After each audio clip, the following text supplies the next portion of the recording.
termasuk mitos yang berkembang. Ketika ada orang ketika terjadi gerhana bulan atau matahari dihubung-hubungkan dengan meninggalnya seorang tokoh, maka ini realitas sosial yang Nabi tolak. Maka kata Nabi Shallallahu Alaihi Wasallam, matahari dan bulan adalah dua tanda daripada tanda-tanda kekuasaan Allah Azza wa Jalla. Munculnya gerhana bukan karena kelahiran seseorang, bukan pula karena kematian seseorang. Nabi langsung tegasin, nggak ada mitos begitu. Sesat punya pemahaman mitos begitu. Ini cara Nabi. Realitasnya bertentangan dengan syariat, tolak.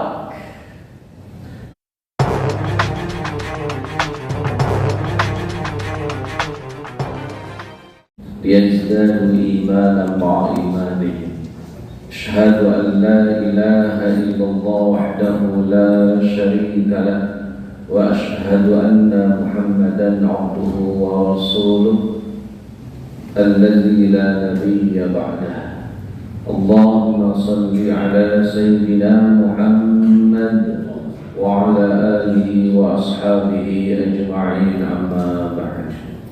Hadirin ikhwati iman rahimakumullah, jamaah salat gerhana yang Allah muliakan. Alhamdulillah, di malam hari ini kita melaksanakan salat gerhana bulan. Tentu tidak ada daya dan upaya kecuali atas izin Allah Azza wa Jalla. Dari perkara yang paling kecil sampai perkara yang paling besar, semuanya ada dalam iradah kehendak Allah Azza wa Jalla. Termasuk ibadah yang kita lakukan tidak mungkin terlepas daripada iradah Allah Azza wa Jalla. Untuk itu puji dan syukur mari kita panjatkan kepada Allah Azza wa Jalla keharibaan ilahi Rabbi. Salawat dan salam semoga dilimpah curahkan kepada Nabi Allah Muhammad sallallahu alaihi wasallam beserta para keluarga, sahabat dan segenap umat yang senantiasa ittibaa kepadanya ila akhiril hayat nanti, mudah-mudahan termasuk kita di dalamnya. Hadirin ikhwati iman rahimakumullah, untuk lebih jelas Pak tentang gerhana bulan atau gerhana matahari bisa langsung browsing. Kenapa terjadi gerhana bulan dan gerhana matahari? Pokoknya ada umbra dan penumbra. Monggo silakan itu dibaca saja. Yang kedua, hadirin ikhwatiman rahimakumullah, berbicara tentang hadis yang tadi Ustaz Rizky bacakan tentang gerhana, di situ dijelaskan oleh Nabi Shallallahu Alaihi Wasallam bahwa gerhana ini terjadi bertepatan dengan wafatnya Nabi putra Nabi Muhammad Shallallahu Alaihi Wasallam. Waktu itu bukan gerhana bulan, waktu itu gerhananya gerhana matahari. Jadi gerhana matahari kemudian pas berbarengan dengan wafatnya putra Nabi Sallallahu Alaihi Wasallam yang bernama Ibrahim. Jadi berbarengan muncullah ungkapan orang-orang Quraisy bahwa wah, ini meninggalnya putra Muhammad Sallallahu Alaihi Wasallam berisyarat dengan gerhana matahari, atau gerhana matahari disebabkan karena meninggalnya putra Nabi Muhammad. Muncul Pak nih rumor, kemudian keyakinan, kemudian mitos berkembang bahwa gerhana itu terjadi ketika ada yang lahir atau ada yang meninggal dan orang itu orang penting. Ini mitosnya. Kalau di Indonesia, saya nggak tahu persis nih, mungkin di beberapa daerah beda-beda ya. Kalau gerhana itu apa Pak mitosnya di Indonesia? Kalau di Cina kan kemakan naga ya, dimakan naga.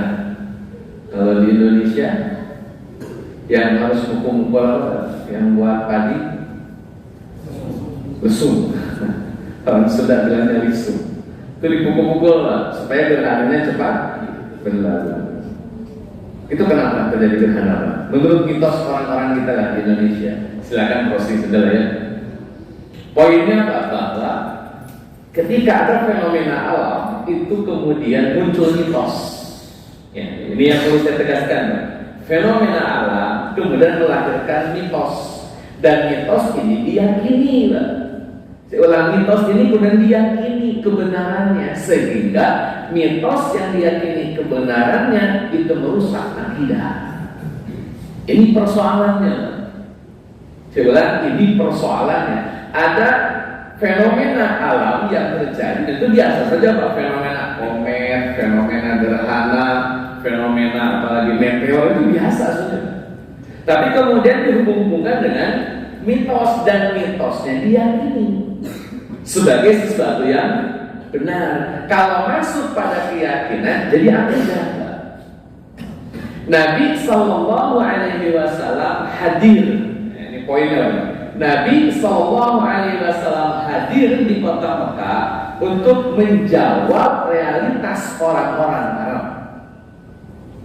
Jadi Nabi hadir di kota Mekah itu untuk menjawab realitas masyarakat Arab. Saat itu orang Arab percaya dengan mitos kalau gerhana itu berhubungan dengan lahir atau meninggalnya salah seorang tokoh di kalangan mereka. Muncul gerhana itu mitos. Itu yang Nabi hadapi. Itu realitas sosial yang Nabi hadapi.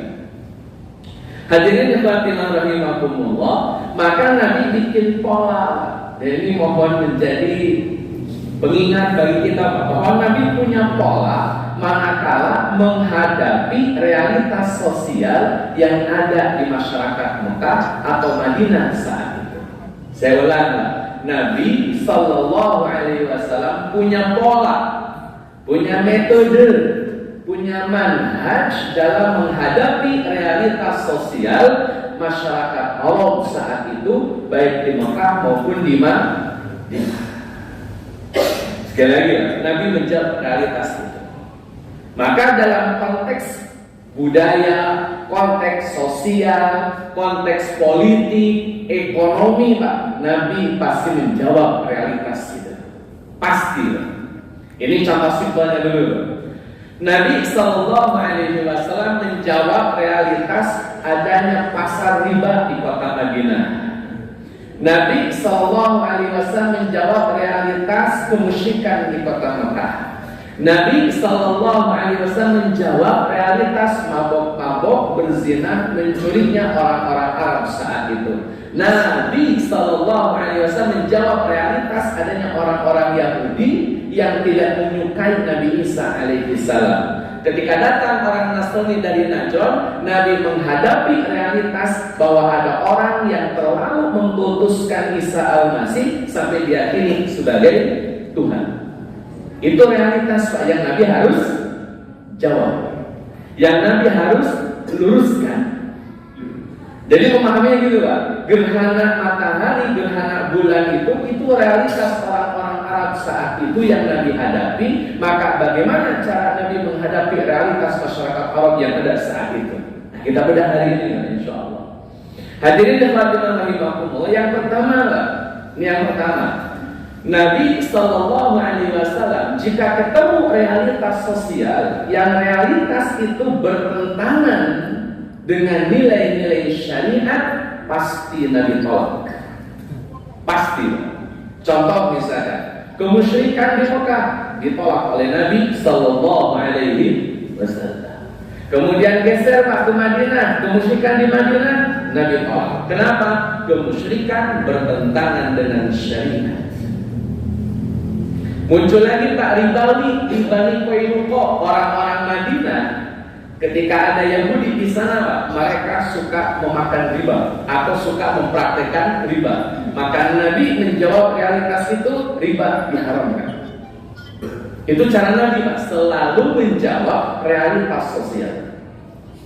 Nabi Sallallahu Alaihi Wasallam kemudian ketemu perzinahan, ketemu mabok-mabokan, ketemu pencurian. Nabi jawab realitas itu, Nabi tolak, Nabi haramkan.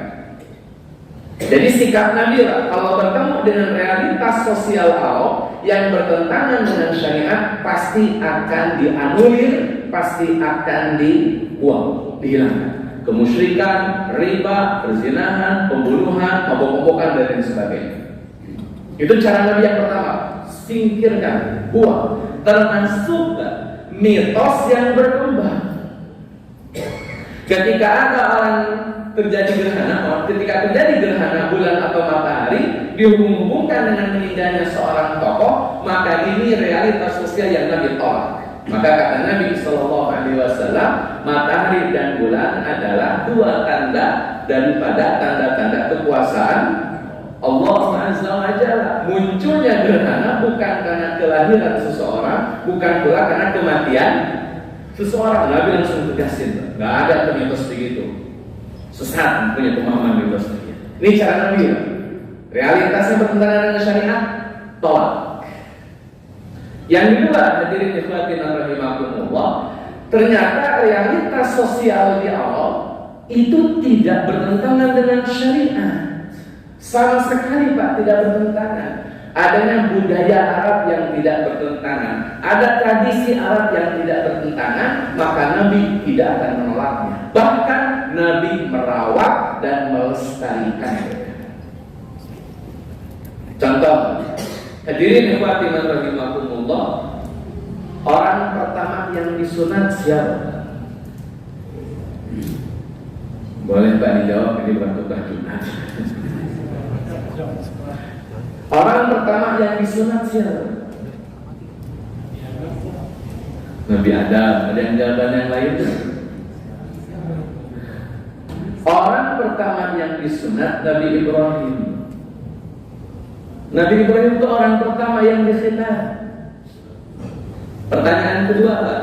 Waktu orang-orang Mekah masuk Islam, kan yadkhuluna fi dinillahi afwaja. Ada 2000 orang Mekah yang masuk Islam, Pak. 2000. Pertanyaan saya, Pak, yang 2000 orang masuk Islam tadi, berbondong-bondong tadi, disunat nggak?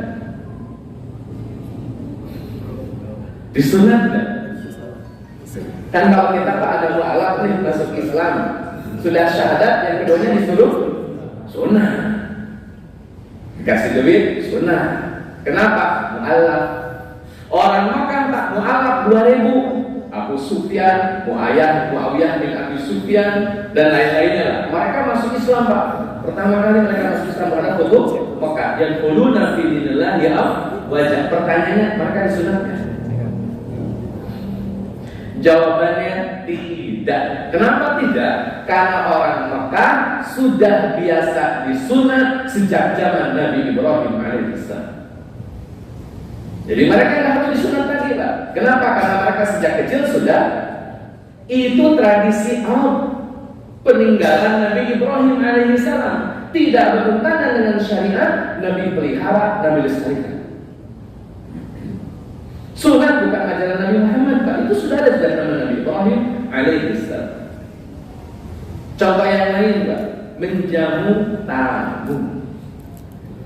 Saya perjelas nih, Pak. Waktu Nabi SAW pulang dari Gua Hiro, baru pulang, gemeteran karena ketemu dengan malaikat Jibril. Nyampe di rumah, zamiluni, diselimutin sama Khadijah radhiyallahu anha. Kemudian Nabi komentar, Pak, kata Nabi, sepertinya Allah hendak melakukan sesuatu yang buruk kepadaku. Kata Nabi Muhammad Pak sallallahu alaihi wasallam, roman-romannya Allah bakal kasih yang buruk nih buat kami. Kata Nabi Muhammad di hadapan Khadijah. Khadijah menyampaikan statement, Pak, diabadikan dalam kitab Sahih Bukhari nomor 4. Ketika kaifatul wahyi ila Nabi sallallahu alaihi wasallam, ketika pembahasannya bagaimana wahyu turun kepada Nabi Muhammad, Imam Bukhari mencantumkan di hadis nomor 4 kata Khadijah radhiyallahu anha, kata beliau, wallahi demi Allah la yukhzikallahu, Allah tidak akan menghinakanmu wahai suami, kata Khadijah. Kenapa? Karena engkau orang yang rajin menjamu tamu. Jadi Nabi Muhammad Pak dari dulu sudah sering menjamu. Jadi menjamu tamu itu bukan dari Nabi terus ada perintah menjamu tamu, Pak. Menjamu tamu sudah ada sebelum masa kenabian. Sebelum, Pak, itu bukan sesudah. Sunat itu sebelum kenabian sudah ada. Sunat bukan sesudah kenabian baru disunat. Hati-hati nih, Pak, nih sejarah. Jangan ngaco. Hadirin hadirat rahimakumullah, siapa orang pertama yang menjamu tamu? Jawabannya Nabi Ibrahim alaihi salam.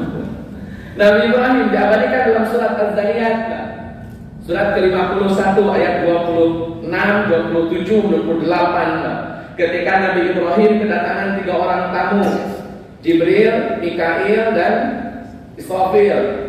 Jibril, Mikail, dan Israfil, atau 2 orang malaikat, atau 3 orang, antara 2 atau 3. Jibril dan Mikail datang ke rumahnya Nabi Ibrahim alaihi salam berwujud sebagai manusia. Nabi Ibrahim kedatangan tamu, Pak. Pertama kali Nabi Ibrahim kedatangan tamu, maka Nabi Ibrahim kemudian datangi istrinya di dapur. Kata Ibrahim, punya makanan apa kita?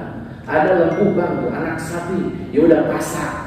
Maka Nabi Ibrahim menghidangkan masakan anak sapi itu kepada tamu-tamunya, tapi tidak ada satupun yang makan. Kata Nabi Ibrahim, Pak, berikan dalam Al-Quran, faqarrabahum ilaihim qala ala ta'kulun.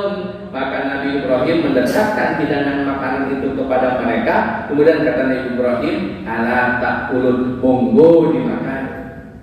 Itu zaman pertama kali, Pak, di dunia ini yang melakukan Nabi Ibrahim alaihissalam. Cuma masalahnya tidak dimakan, karena memang kepala malaikat. Kalau dan bakar yang dihidangkan, dan bakar makan.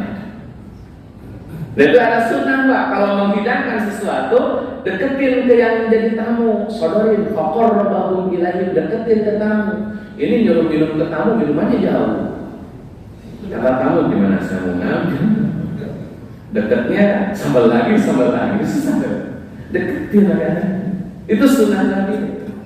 Silakan dicek dalam surah Az-Zariyat, surat ke-50.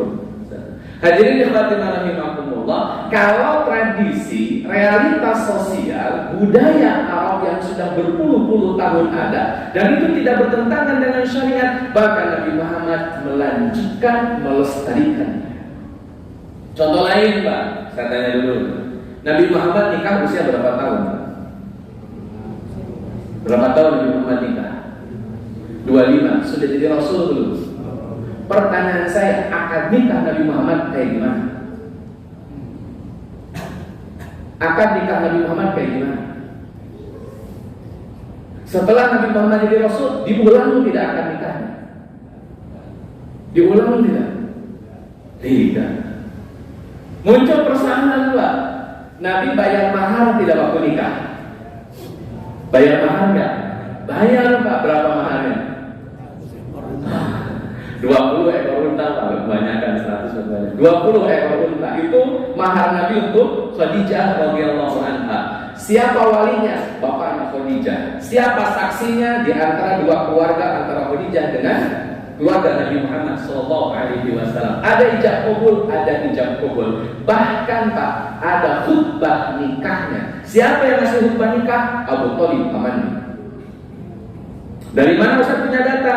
Buka Syirah Ibnu Hisham tentang Nabi Muhammad SAW menikah dengan Khadijah radhiyallahu anha. Maksud saya gini, Pak, rukun nikah yang 5, ijab kabul, laki perempuan, ijab kabul, wali, saksi, mahar, itu sudah ada sejak zaman Nabi Ibrahim alaihissalam, yang oleh Nabi Muhammad dilestarikan. Kenapa? Tidak bertentangan dengan syariat. Tidak ada nasih mansuh, tidak ada amandemen terhadap syariat yang lama. Berarti syariat yang lama sebelum ada yang menghapus tetap berlaku. Itu hukum, Pak. Kalau hukum belum ada yang ganti, belum ada hukum yang baru, hukum yang lama tetap berlaku. Kita jamu tamu, nikah. Jadi sebelah, Pak, sikap Nabi terhadap realitas sosial bertentangan dengan syariat, hilangkan. Kalau ada yang tidak bertentangan dengan syariat, pertahankan, lestarikan. Ketika Nabi menghadapi realitas sosial, budaya, tradisi masyarakat. Bisa. Sebenarnya.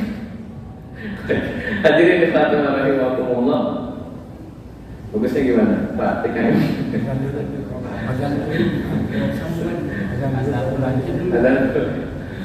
Kalau ada tolong saya. Ada nanti saya izin lanjutkan, Pak. 1 poin lagi saja. Kalau terbatas ya. Ini kalau ada foto, kalau sudah insya.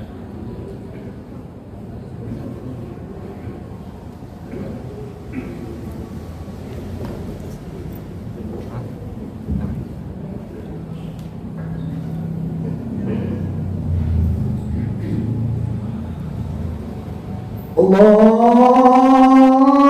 Akbar,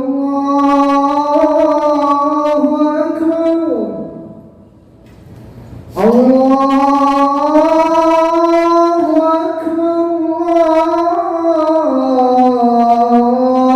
Akbar. Asyhadu an la ilaha illallah.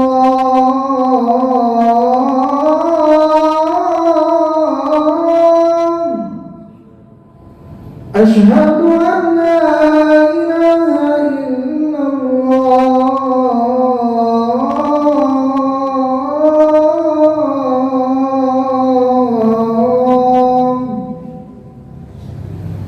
Asyhadu anna Muhammadan Rasulullah.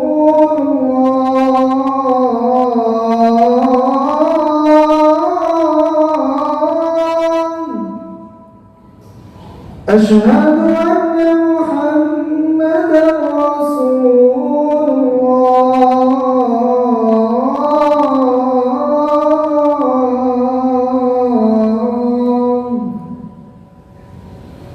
Hayya 'alas salam.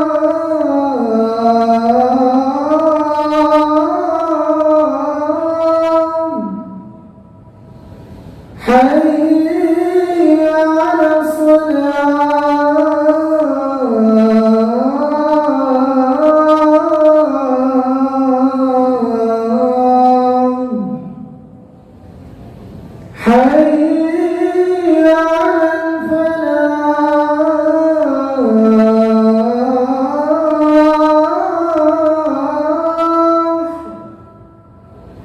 Hayya 'alal falah.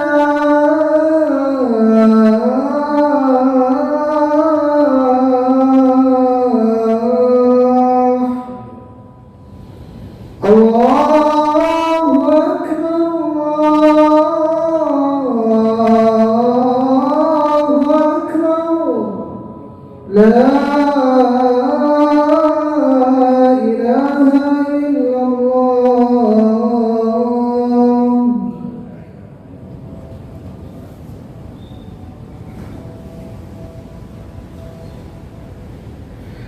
Baik, hadirin khadirat rahimakumullah, izin melanjutkan Pak, biar tuntas. Jadi dua sikap Nabi menghadapi realitas sosial: menafikan, menghilangkan, menyingkirkan karena bertentangan dengan syariat, tidak dibuang, malah dipertahankan, dilestarikan kalau tidak bertentangan dengan syariat, bahkan sesuai dengan nilai-nilai syariat. Yang ketiga, ada fenomena baru Pak.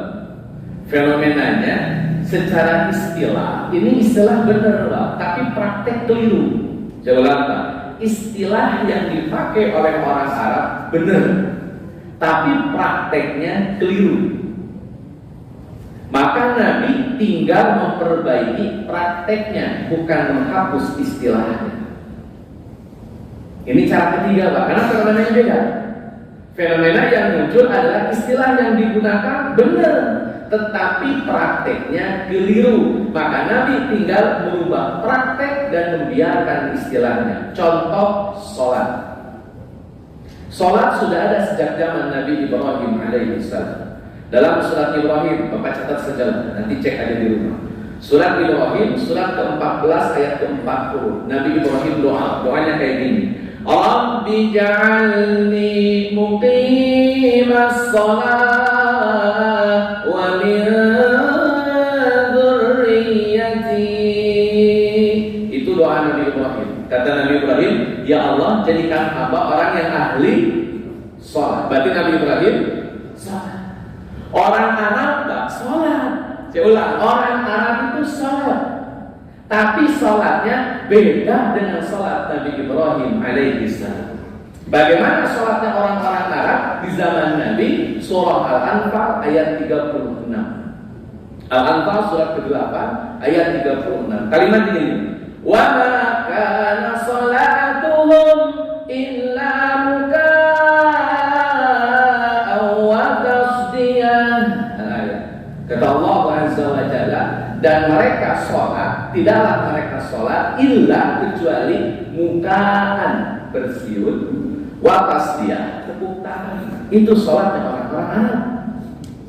Jadi orang Arab sholatnya salah. Maka Nabi Sallallahu Alaihi Wasallam mempertahankan diksi sholatnya, memperbaiki prakteknya.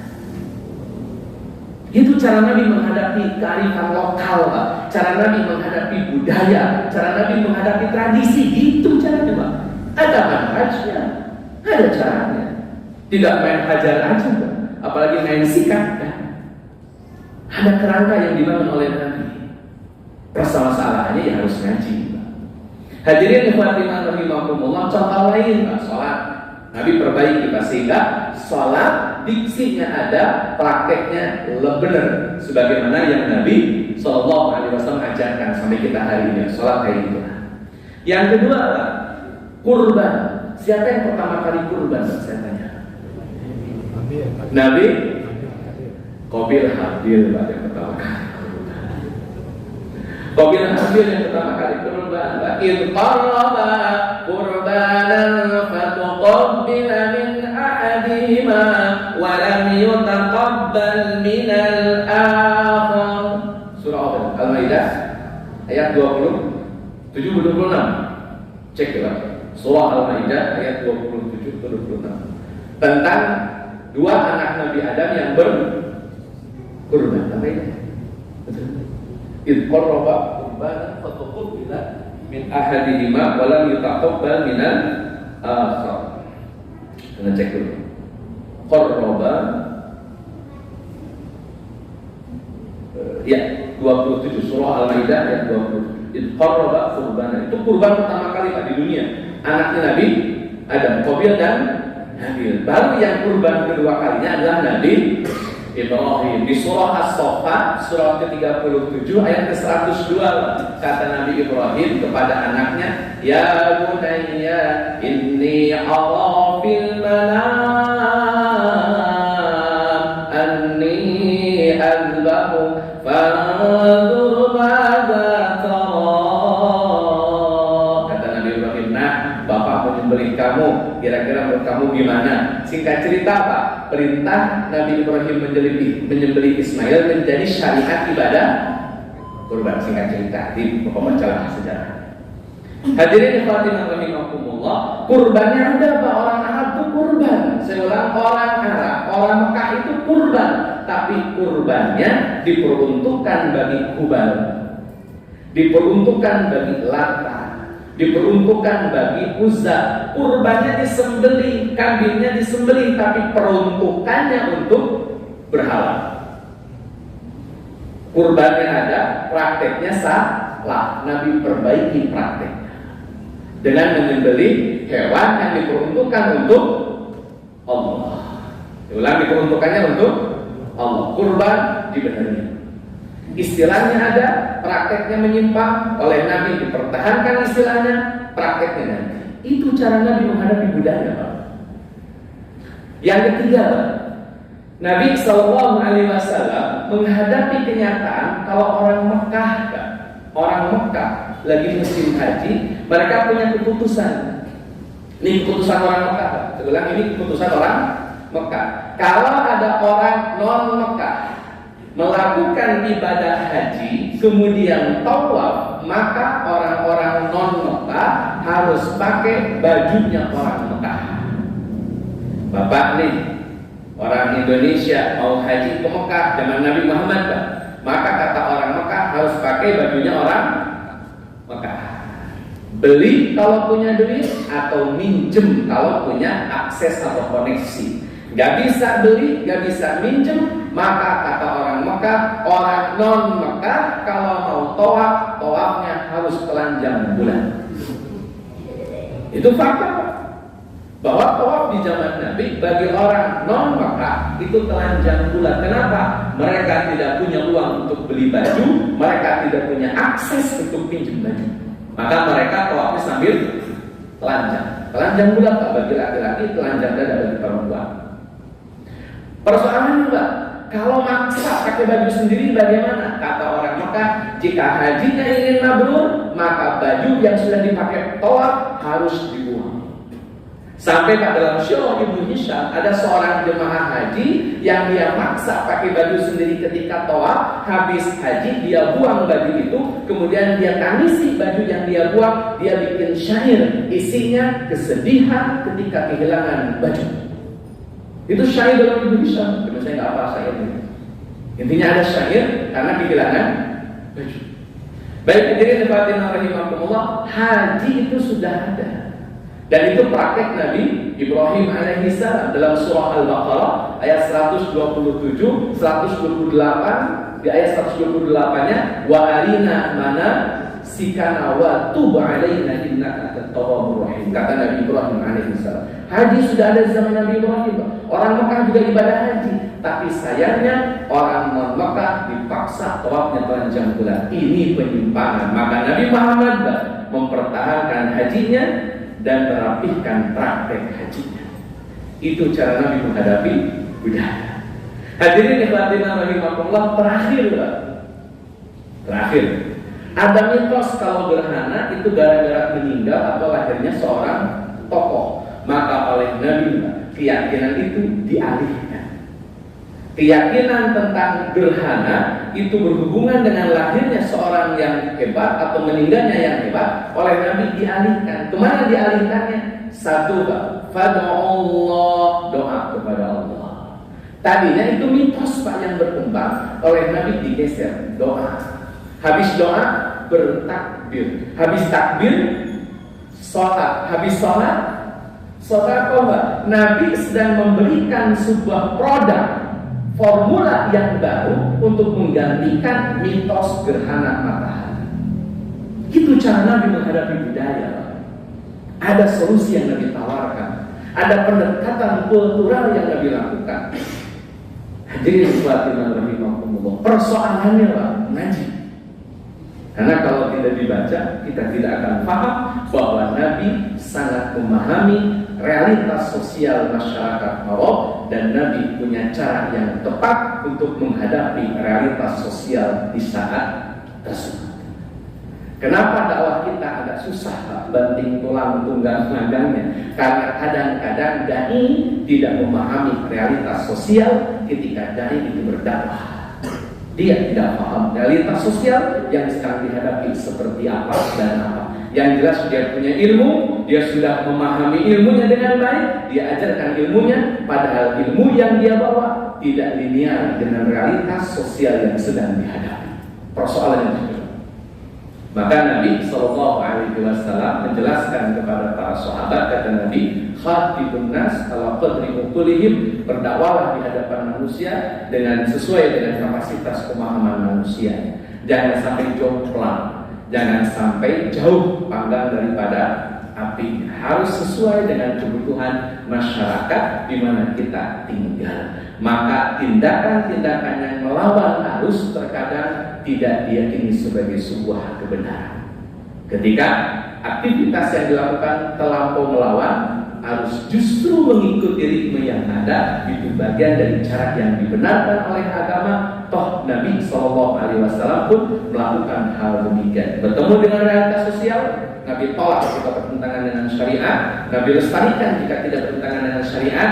Jika diksinya benar, prakteknya keliru, Nabi pertahankan diksinya, Nabi perbaiki praktek yang kelirunya. Sekali lagi, itu cara Nabi, manhaj Nabi dalam mensikapi realitas sosial masyarakat.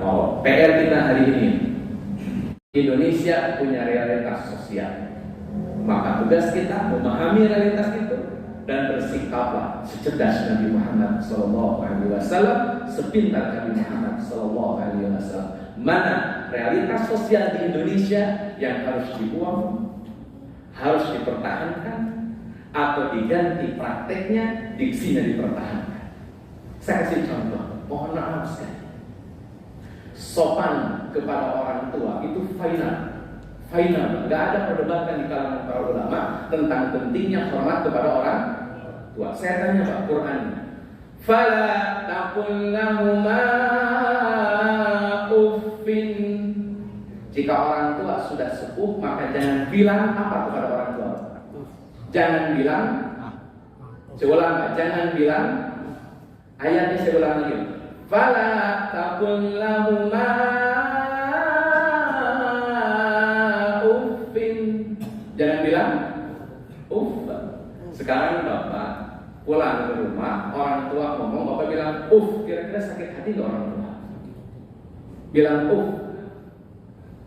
Saya tanya lagi, orang tua ngomong si bilang uff. Itu sakit hati nggak? Kenapa sakit? Kira-kira orang tua ngerti apa kalimat uff? Kenapa kalau nggak ngerti harus sakit hati? Saya ulang lagi Pak, ini orang tua kita nih dengar kalimat uff dari kita, kira-kira sakit hati nggak? Sakit. Kenapa Pak? Orang tua tahu nggak artinya uff apaan? Makanya terjemahnya jadi padahal Qurannya bilang itu sudah merubah mana tuh? Dari jadi sejak kapan Qurannya jadi bilang fala taqul lahuma nggak ada. Yang ada fala taqul lahuma bukan kapan berubah jadi menyesuaikan bahwa kalimat itu di Arab. Kalau datang ke Indonesia jadi Bapak bilang depan orang tua itu kurang sopan. Seperti orang Arab kalau bilang di depan orang tua. Mungkin geser ke Betawi Pak, jadi ya elah gitu. Ya elahnya, itu sudah masuk apa? Atau di orang Sunda Pak, depan orang tua juga tuh sopan. Maka prinsipnya adalah sopan santunnya, bukan pada teksnya Pak. Saya geser, Bapak Ibu main ke Arab, kemudian pegang janggutnya orang Arab, itu penghormatan. Bapak-bapak bukan Bapak Ibu. Bapak-bapak ada syekh nih, janggutnya panjang kita pegang, maka itu penghormatan kepada orang yang punya. Kenapa? Di Arab itu sopan. Bapak main ke Cianjur tempat saya, ada orang punya jenggot panjang, Bapak pegang-pegang, jangan harap Bapak pernah dianggap sopan. Digampar. Kenapa? Karena pegang janggut di masyarakat kami Sunda di Cianjur itu tidak sopan. Sopannya sama, harus, tetapi ada sopan yang menyesuaikan dengan produk budaya lokal. Saya ulang lagi, pada akhirnya seperti itu. Di Arab ada orang tua, kita pegang palanya, dicium palanya, itu penghormatan. Orang tua lagi duduk di atas kursi, pegang palanya, cium palanya, itu penghormatan. Jangan pernah coba itu di Indonesia. Ada orang lagi duduk, Bapak pegang palanya, Bapak cium palanya, Bapak ditendangnya. Ini apa? Sopannya sama Pak, sekarang sopannya sama, tapi bentuk sopan di masing-masing daerah punya caranya. Di kampung saya Pak, kalau nunjuk bukan pakai telunjuk, harus pakai dan badan agak membungkuk kali itu. Ini bukan menghormati dalam kurung menyembah manusia, kan nggak ada tuh orang sudah menyembah manusia. Wallahi nggak ada Pak. Membungkukkan ini dalam rangka ikram, menghormati saja. Pakai telunjuk, pakai itu kok.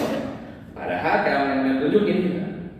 Tapi kalau sudah harus pakai, itu sopannya sama, cuman bentuk sopannya beda. Kalau di Arab nunjuk aja. Bahkan manggil nama seenaknya aja. Ya Muhammad, Hasan. Padahal namanya Asep Pak itu. Cuman dipanggilnya ya Haj. Padahal namanya Dadang gitu. Itu masyarakat. Jadi masing-masing ada realitas sosial yang harus dibaca. Maka berlakulah secerdas Nabi Muhammad SAW ketika melihat realitas sosial, apa yang harus disikapi, sebagaimana Nabi mensikapi realitas sosial yang terjadi di masyarakat Allah dan Madinah waktu itu. Baik hadirin ikhwati rahimakumullah, sekian yang bisa disampaikan. Ini khutbah gerhana yang singkat dan tadi terselang oleh azan. Mudah-mudahan momen ini menjadi momen tambahan informasi bahwa ada cara Nabi dalam mensikapi budaya. Persoalannya baca, pelajari, ngaji, dan coba secerdas Nabi Sallallahu Alaihi Wasallam. Sekian, assalamualaikum warahmatullahi wabarakatuh.